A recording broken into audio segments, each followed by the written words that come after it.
Всем привет! Пока наши думали, узбеки построили лучший автозавод в СНГ. Автомобили с него будут поставлять в Россию, обходя западные санкции. Цены приятно удивят. В Узбекистане есть один крупный автогигант, как у нас по большому счету.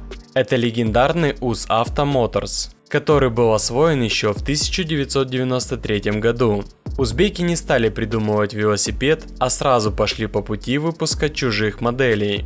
Сначала сотрудничали с корейцами из Deo, а потом полностью переключились на американскую корпорацию General Motors. Еще лет 10 назад в России серьезно их продукцию не воспринимали. Главным хитом завода тогда была Deo Nexia. Машина пусть и надежная, неприхотливая, доступная, но устаревшая и небезопасная. Примерно на уровне нашей Лады, а то и ниже. Но годы прошли, давайте посмотрим, что сейчас выпускает предприятие и сколько это стоит.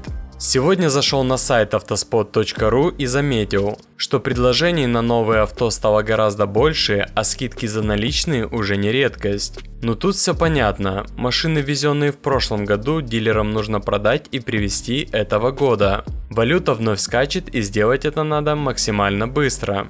Ссылку на новые авто с достойными скидками как за наличные, так и за кредит трейд-ин я оставил в описании, пользуйтесь.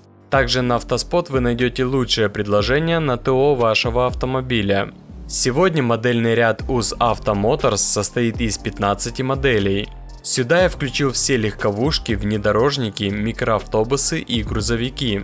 Да, завод по-прежнему продолжает выпускать откровенно морально устаревшую технику. Например, совсем крохотный автобус Damas, который был построен еще в 1980-е годы. Собирают узбеки для внутреннего рынка и Chevrolet Lachetti. Помните еще такую машину? Стоит она сейчас там 812 тысяч рублей. Сдается мне, за такие деньги и у нас бы до сих пор ее активно покупали.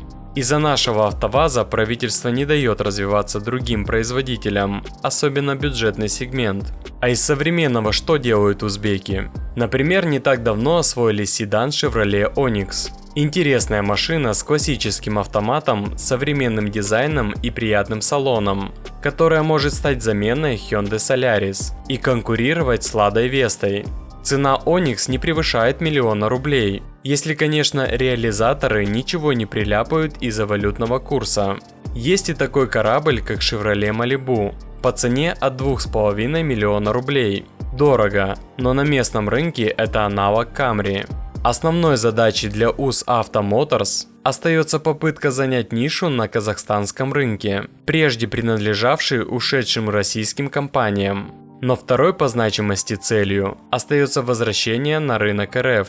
Для этого специалисты разрабатывают законные схемы. Напрямую узбекистанский производитель не может нам продавать автомобили из-за опасения попасть под вторичные санкции. Но сборка в Казахстане переведет их в разряд продукции Made in Kazakhstan. Это уже дает возможность поставлять автомобили в Россию. А как вам автомобили из Узбекистана? Пишите в комментариях.